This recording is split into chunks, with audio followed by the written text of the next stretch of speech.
Bos, you tengah buat apa, bos? Nelayan lah. You satu hari untung banyak kan? Tak ada lah, mana ada. Siapa cakap ni lah? Tak ada meh? Saya Mana dengar, ada orang cakap. Tipu lah. saya dengar itu nelayan semua kaya oh. Tak ada lah, tipu lah. Mau ikut lah? Mau cuba? Boleh ya? Boleh lah. Boleh tahan mabuk lah. Tak tahan tapi I mau cari tengok betul you untung banyak ke kurang. Jom lah, try tengok. Jom ah. Ah. Okay, let's go. Jom. Challenge 100 kerja di Penang. Hari ini nelayan. Bos, you buat nelayan sudah berapa tahun? 20 tahun lagi. Kita ikut pada bapak kita ni. Captain Firdaus. Ah. Dulu dia kena macam ini kena. Kena. Zoom, zoom gitu kan. So ini switch saja. Tak ikut waste macam mana tahu rumah dia. Tengok atas. Tengok atas ya. Itu waste dekat atas. Atas. Wah, pandai. Kita ada bawa kompas. Tapi saya Betul, tengok biasa. Captain tak tengok kompas pun. Tak, selalu tengok atas saja. Atas tengok apa? Tengok langit, awan, matahari. Macam tu. Macam tu boleh tahu orang.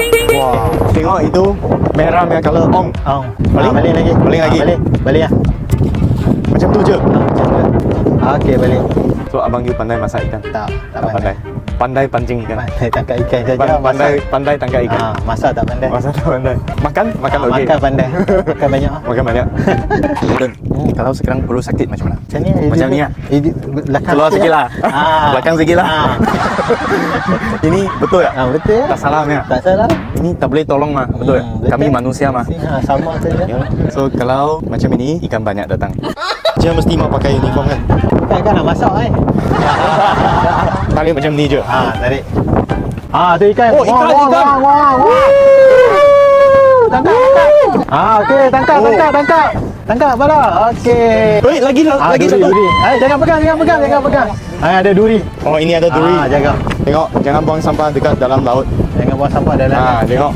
Wah. Wah, ini besar. Pegang dah bawah. Sangkut. Wah, itu besar. Ini letak balik ya. Lepas. Kalau macam ini maksudnya okey ke tak okey? Macam ni kira okey lah. Consider okey lah. Tidak okey. 1 kilo 25 lah. Satu ekor Ni lebih kurang 1 kilo. Oh, macam ini 25. 25. Oh. Okey. Macam ini lebih kurang berapa? 200. 100 ada lah. 100 mesti ada. Okey. Ada. Oh, 1 kali 120 ada. 120. Siapa mau? 120. Hari ini ikut Captain Firdaus pergi mancing. Ada berminat keluar laut macam ini boleh cari Captain Firdaus. TikTok kalau nama Fisherman Penang. Fisherman Penang. Okay. Thank you. Okay, thank you. Captain. Okay.